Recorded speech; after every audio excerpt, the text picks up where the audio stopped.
everyone, hope you all are doing well. In today's class, we are going to derive the Rayleigh-Jeans law mathematically.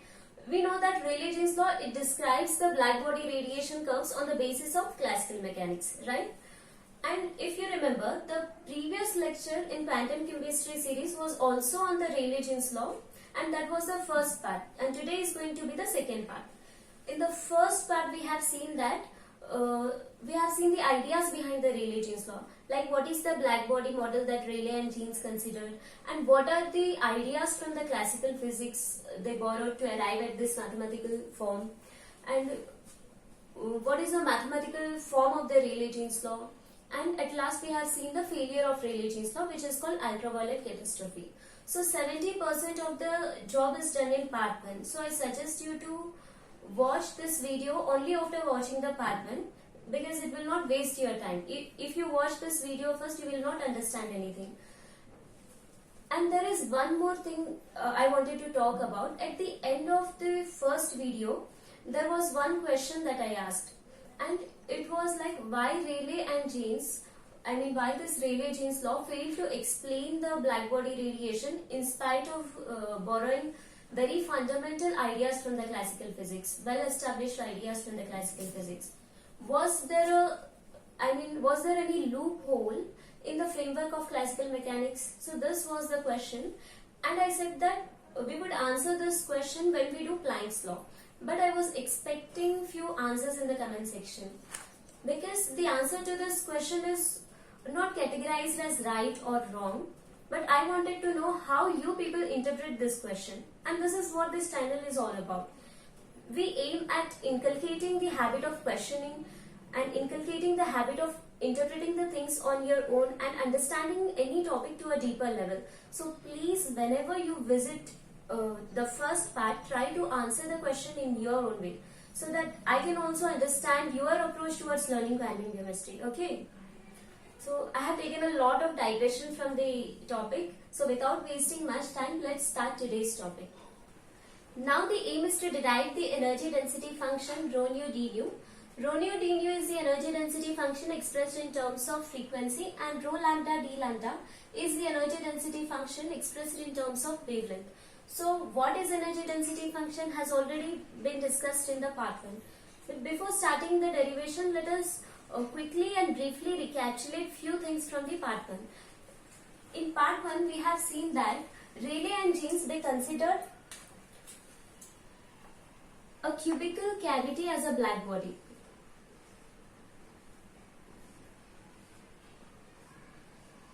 And they adopted two major ideas of classical physics. First is the law of electromagnetism, which was given by Maxwell.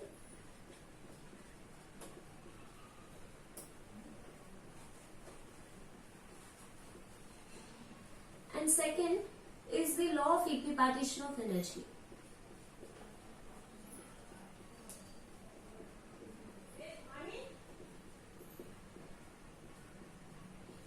Equipartition of energy.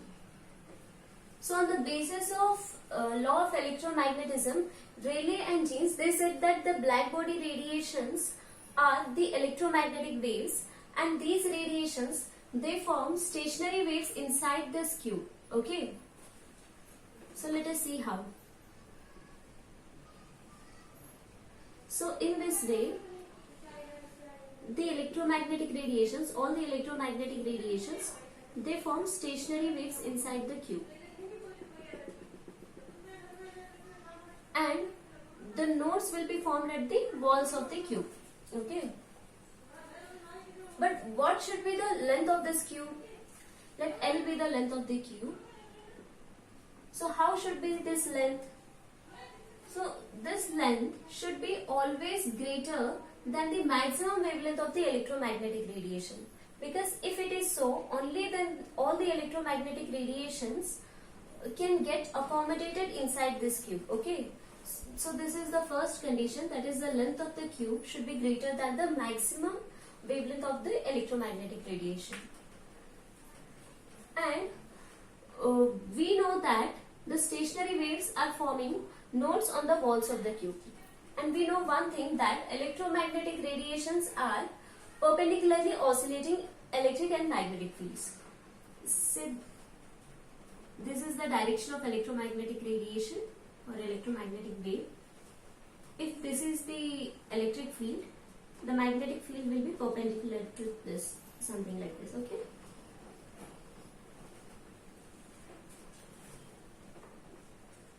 So at nodes, the electric field, I mean the magnitude of electric and magnetic field will be 0, right?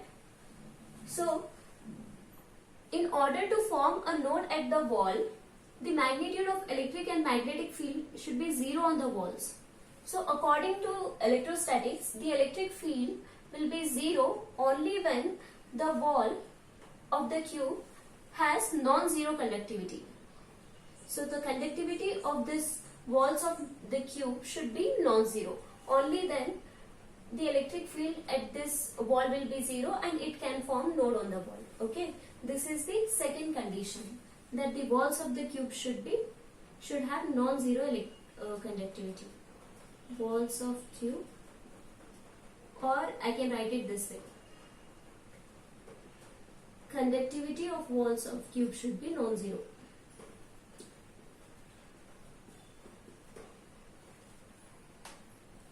Q not equal to 0. And there is one more thing we have seen, that the stationary waves which has wavelength of value 2L over n are possible inside the cube. The waves which have wavelength other than these values are not possible inside this black body cube. And here n represents an integer, okay? So this n is nothing but the mode of the stationary wave. Mode of the stationary wave. So let us see what this mode is. Consider this wave. Now we know that the side of the cube is L and this is half of a wave. So it's the distance till here will be lambda over 2. So L will be lambda over 2, which implies that lambda is equal to 2L. Now consider the second wave. The wavelength of, the distance of this wave between these walls will be lambda, because it corresponds to one crest and one trough. So the length of the wall is already given, the length of the side is already given, which is L. So lambda is equal to L here. And in the third case, this distance will be lambda over 2 plus lambda. So this is a full wave which has a wavelength of lambda, and this is half wave which has a distance of lambda over 2. Okay. So this will be equal to 3 lambda over 2. So here the L is equal to 3 lambda over 2, which implies that lambda is equal to 2L over 3. So let me represent this as lambda 1, this as lambda 2, and this as lambda 3. So we have seen that lambda 1 is equal to 2L, lambda 2 is equal to L, which can be written as 2L over 2, lambda 3 is 2L over 3. So this is of the form 2L over N. Here n is 1 in the case of lambda 1. In the case of lambda 2, n is 2. In case of lambda 3, n is 3. So this 1, 2 and 3 are called the modes of the stationary wave. So the mode of this wave will be 1, this wave is 2, and the third wave, the third stationary wave is 3. So using the second law, that is the law of equipartition of energy, Rayleigh and Jeans, they said that, they concluded that energy corresponding to each mode of stationary wave is given by kT, where K is the Boltzmann constant and T is the temperature.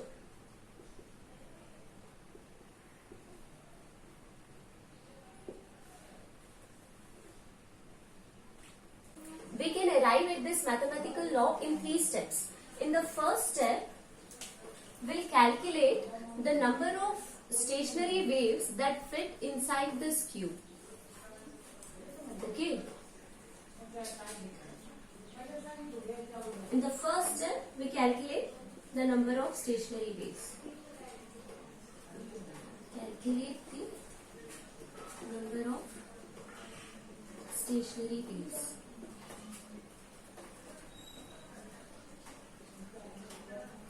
In the second step, we'll calculate the average energy of these waves. Second step is calculating the average energy. Calculate the average energy. And in the third step, we'll calculate the energy density.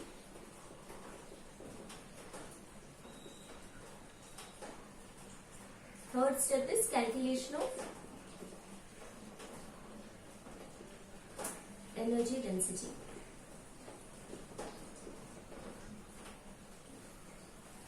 To calculate the number of stationary waves in this cube, let us align this cube along the Cartesian axis. I mean Cartesian coordinate system, x, y and z axis.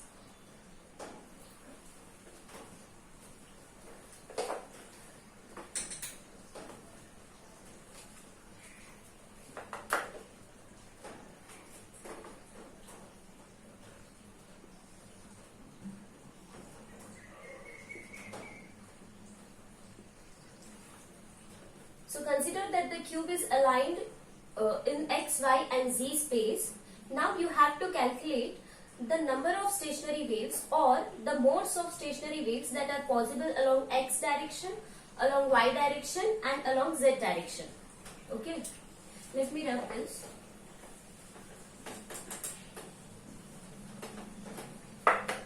Let nx represent the number of modes that are possible along x direction, ny represent the number of modes possible along y direction, and nz represent the number of modes possible along z direction.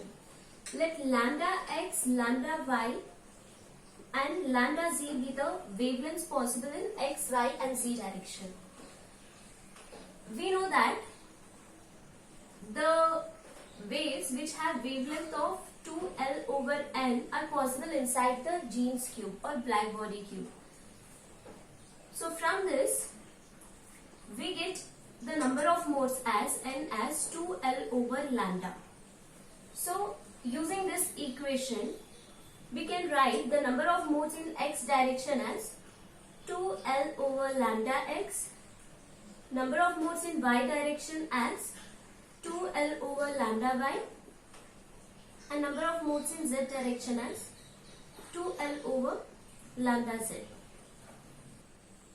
It's not necessary that the waves are always aligned along x, y and z axis of the coordinate system. There can be waves in arbitrary direction making some alpha, beta and gamma angle with x, y and z coordinate. Okay. So consider some wave of lambda, of wavelength lambda, which makes alpha, beta and gamma angle with x, y and z axis respectively. Okay. So the wavelength of the wave is lambda and the component of this wave along x direction or the projection of this wave on x direction is lambda x. Now the projection of this wave along y axis is lambda y, and the projection of this wave along z axis is lambda z, and this wave makes alpha angle with x axis, beta angle with y axis and gamma angle with z axis.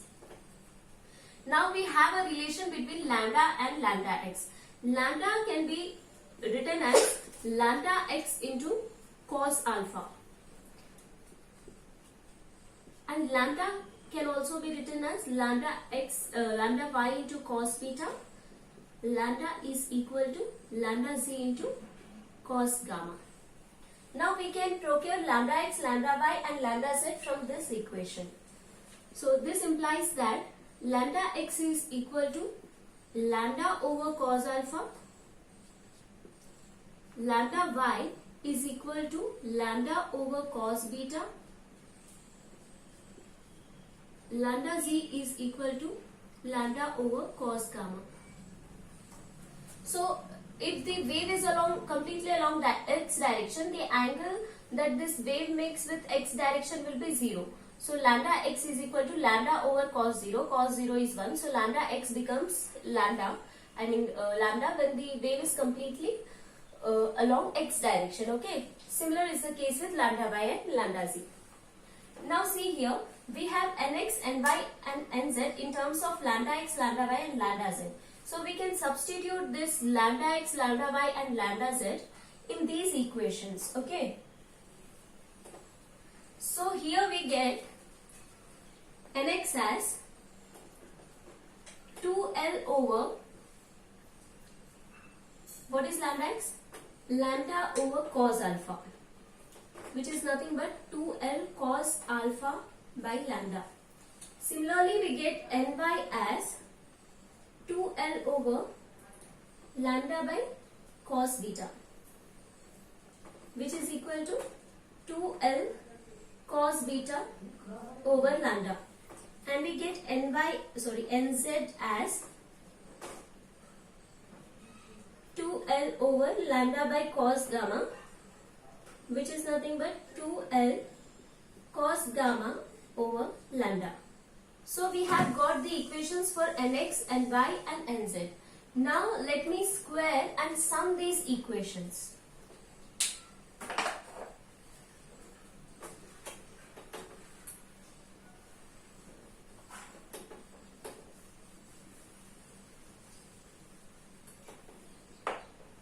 On squaring and summing lambda, nx, ny and nz, we get nx square plus ny square plus nz square is equal to 2l over lambda can be taken common from all these terms. 2l over lambda whole square into cos square alpha plus cos square beta plus cos square gamma. We know that cos square alpha plus cos square beta plus cos square gamma is 1 according to the Pythagoras theorem. So nx square plus ny square plus nz square becomes 2l over lambda whole square. Now I want to write this equation in terms of frequency, not in terms of wavelength. We know that the velocity is equal to frequency into wavelength. Now wavelength can be written as velocity over frequency. Now I am going to substitute c over nu in this equation. That gives me nx square plus ny square plus nz square is equal to 2l by c over nu. That becomes 2l nu over c whole square.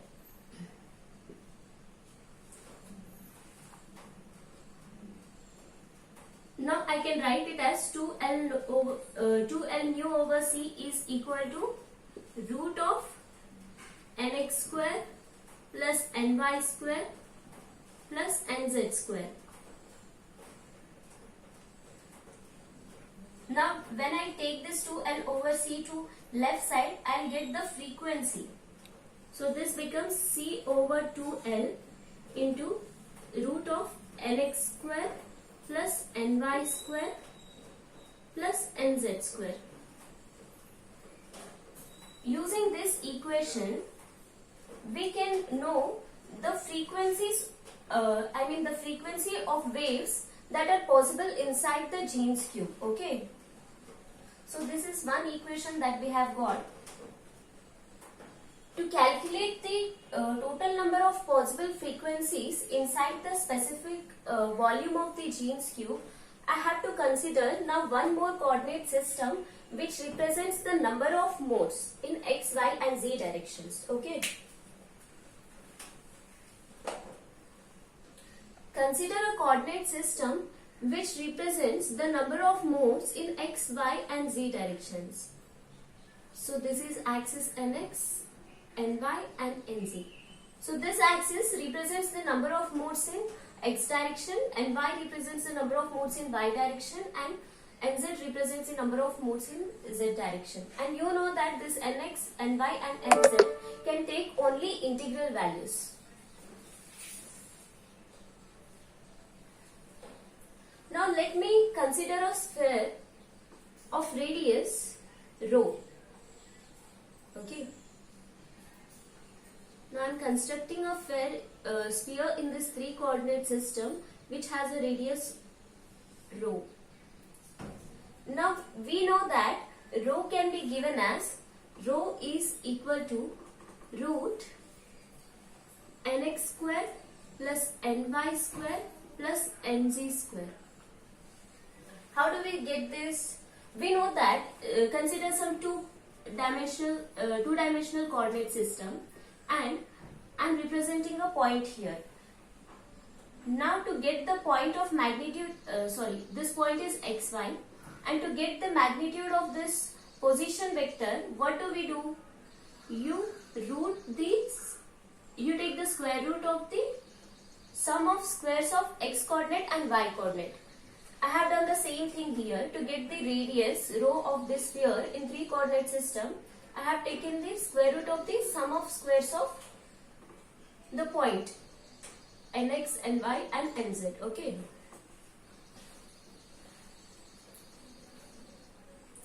So we know that rho is root nx square, ny square and nz square. But we also know that root nx square plus ny square plus nz square is 2L nu by c. So rho can be written as 2 into length of the cube into frequency over c.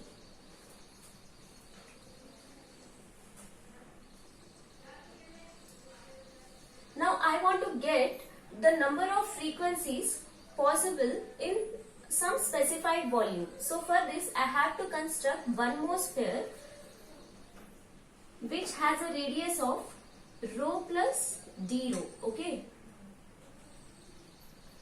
Now here I am constructing one more sphere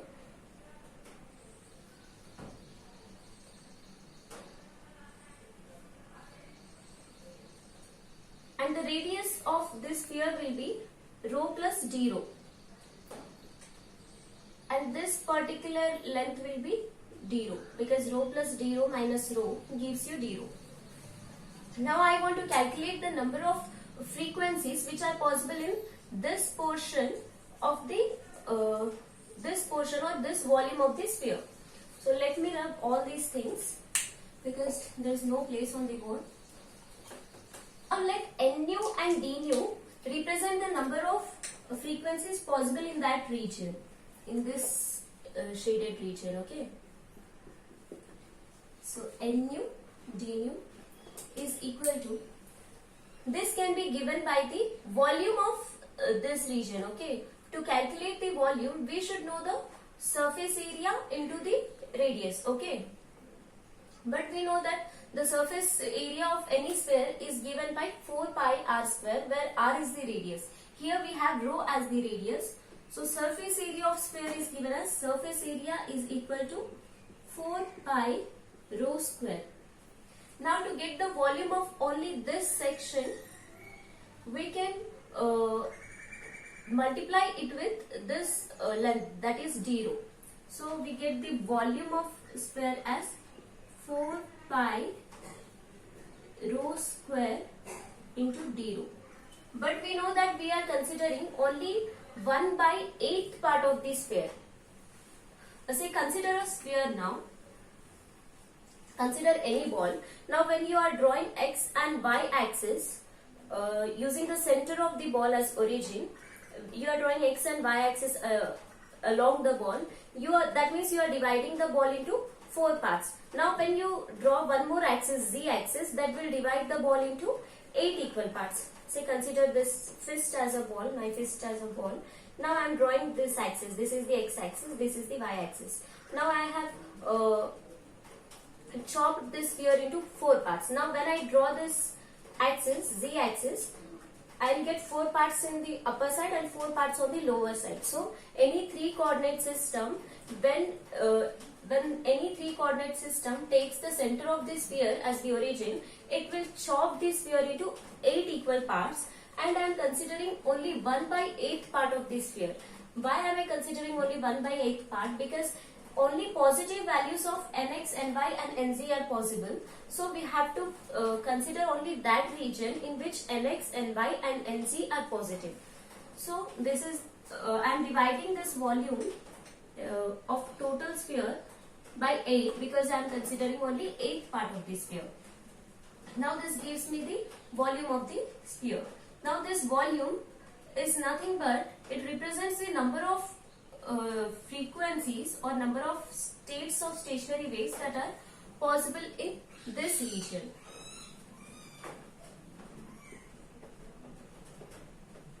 So n nu d nu is 4 pi nu square d rho by 8. But the radiations inside the cube are electromagnetic waves, right? And we know that electromagnetic waves always have dual polarity. So, in order to account the polarity of electromagnetic waves, we multiply this term with 2 and we get 8 pi rho square d rho over 8. Okay. Now we can substitute rho and d rho in this equation. Okay. 8 pi, what is rho? Rho is 2L nu by C whole square, and when I differentiate this, I get d rho. D rho is equal to 2L by C, where L and C are constant, and d nu. Now I can substitute this term in place of d rho. I get 2L over C d nu over 8. I can cancel this 8. Now this thing becomes pi 4L square mu square 4L square mu square into 2L by, you have C square into C, which becomes C cube into d nu. So this becomes 4 into 2 is 8. You get 8 pi L cube, 8 pi L cube mu square, 8 pi L cube mu square d nu by C cube. Let me write it properly here. So we got n nu d nu as 8 pi L cube nu square by C cube into d nu. This is the number of stationary waves or number of possible frequencies in this region inside the Jeans cube. Now you can vary this d rho to any extent. You can take d rho from here till here or from here till here. So you can accommodate the total volume of this cube using this d rho. Okay. Now we got the energy, the number of stationary waves inside the cube. Now we have to find the energy of these waves. We know that the energy corresponding to each mode or each stationary wave is given as kT using Boltzmann, this law of equipartition of energy that we have already done in the previous class. Okay. So what is the energy of these many number of waves? The energy becomes 8 pi L cube nu square by C cube into kT. Now what should be the energy density now? Energy density can be written as rho nu d nu or E nu d nu. Now I get the energy density when I divide the energy by total volume of the cube. So d nu is missing here, sorry. D nu into kT. So 8 pi L cube nu square C cube d nu kT whole divided by the volume of the cube is L cube. L is the length of the each side of the cube, so its volume is L cube. Now I can cancel this L cube and this L cube.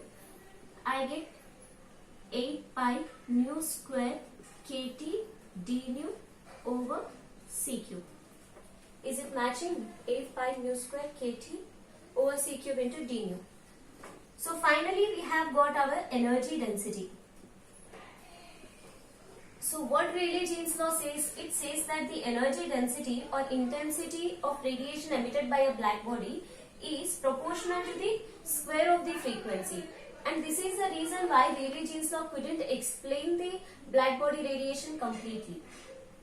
The failure of Rayleigh-Jean's law is already explained in detail in the previous class in terms of wavelength. So please watch that video. Here I am not going to explain the failure. And this can be expressed in terms of wavelength also. When you express this equation in terms of wavelength, it becomes 8 pi kt over lambda power 4 into d lambda.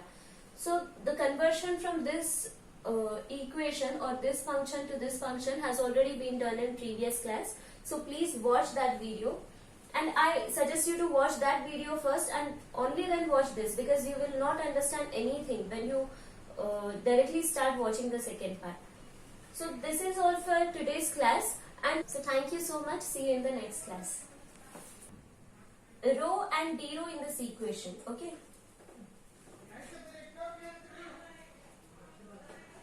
8 pi, what is rho? Rho is 2L nu by C whole square